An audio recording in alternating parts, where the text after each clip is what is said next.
साथीहरु, आज म सस्तो र एकदमै राम्रो रिपोर्ट निकाल्न सफल नेपाल बैंक लिमिटेडको फोर्थ क्वार्टर 2082-83 को रिपोर्ट कस्तो आयो भनेर यस भिडियोमा बताउने छु। भिडियो अन्तिम समयसम्म हेरेर साथ दिनु होला। भिडियो मन परेमा लाइक, कमेन्ट, शेयर गर्नु होला र सब्स्क्राइब गर्न नबिर्सिनु होला। यदि तपाईलाई कुनै बैंक तथा वित्तीय संस्थाहरूको क्वार्टरली रिपोर्ट चाहिन्छ भने मलाई कमेन्ट गर्नु होला, म त्यसको बारेमा भिडियो बनाउला। साथीहरु, नेपाल बैंकले यो फोर्थ क्वार्टर 2082-83 मा यस्तो राम्रो रिपोर्ट निकालेको छ कि त्यो जुन मार्केट प्राइस भन्दा पनि यसको बुक भ्यालु बढी छ। हेर्नुस्, यसको शेयर क्यापिटल 14 अर्ब 69 करोड 40 लाख 22,928 रुपैयाँ रहेको छ। रिजर्भ हेर्नुहुन्छ नि यति राम्रो छ नि, 25 अर्ब रुपैयाँ रिजर्भ रहेको छ। 25 अर्ब 25 करोड 21 लाख 23,675 रुपैयाँ यसको रिजर्भ रहेको छ। लगभग पुँजीको डबल, शेयर क्यापिटलको डबल यसको जस्तो रिजर्भ देख्न सकिन्छ। अनि रिटर्न अर्निङ पनि अहिले राम्रै छ। अघिल्लो वर्ष यसले 2-3 वर्ष दिन सकेको थिएन। यो वर्ष चाहिँ 2 अर्ब 32 करोड 79 लाख 60,000 रुपैयाँ यसको रिजर्भमा छ। जुन यस बैंकले दिन खोज्यो भने 15% भन्दा माथि र 16% को बिचमा दिन सक्छ। लगभग 15% नै मानौँ न, 15% यसले दिन सक्ने क्षमता छ यो वर्ष। किन अघिल्लो वर्ष 2-3 वर्ष यसले दिन सकेको थिएन, रिटर्न अर्निङ माइनसमा भएर। यो वर्ष चाहिँ यसले पक्कै दिन्छ।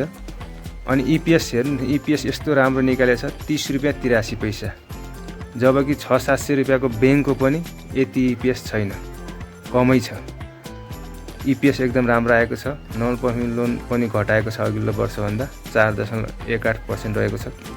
बुक भ्यालु यसको एकदमै राम्रो भनेको 287 रुपैयाँ 70 पैसा रहेको छ, जबकि आइपिओ निष्कासन गरेर त्यसको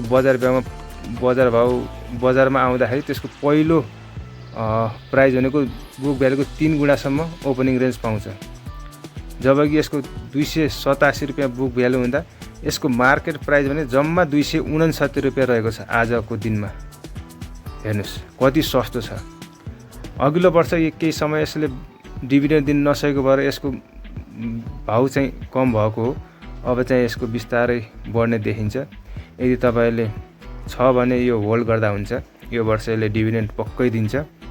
र यदि किन्नु भएको छैन भने भाउ हेरेर सस्तो भयो होला किन्नु होला।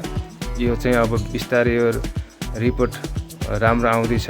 यसले अर्को वर्ष पनि राम्रै निकाल्ला। यदि यसले राम्रो बुक भ्यालु, राम्रो क्वार्टर रिपोर्ट निकाल्न सक्यो भने यो एकदमै राम्रो देखिएछ नेपाल बैंक लिमिटेड। अब म यस भिडियोमा तपाईलाई यस कम्पनीले अन्तिम 4-5 वर्ष कति बोनस दिएर रहेछ, क्याश डिभिडेन्ड कति दिएर रहेछ त्यो बताउने छु। यसले 2075-76 सालमा 15% बोनस शेयर र 10% क्याश डिभिडेन्ड दिएको रहेछ।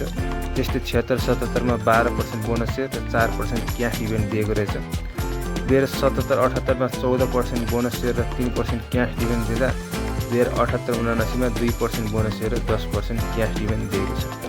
त्यसपछि भने यस बैंकले 4-5 वर्ष कुनै पनि बोनस शेयर क्याश डिभिडेन्ड दिएको छैन, तर यो वर्ष चाहिँ दिने देखिएको छ। यदि जसले बैंकको शेयर किनेर होल्ड गर्न रुचाउनुहुन्छ त्यस्तो व्यक्तिलाई नेपाल बैंकको शेयर एकदमै उत्कृष्ट कम्पनी बन्न सक्छ। उहाँले किनेर केही समय होल्ड गर्न सक्नुहुन्छ। यदि रिपोर्ट राम्रो आउन्जेलसम्म यस कम्पनीलाई राख्न सक्नुहुनेछ।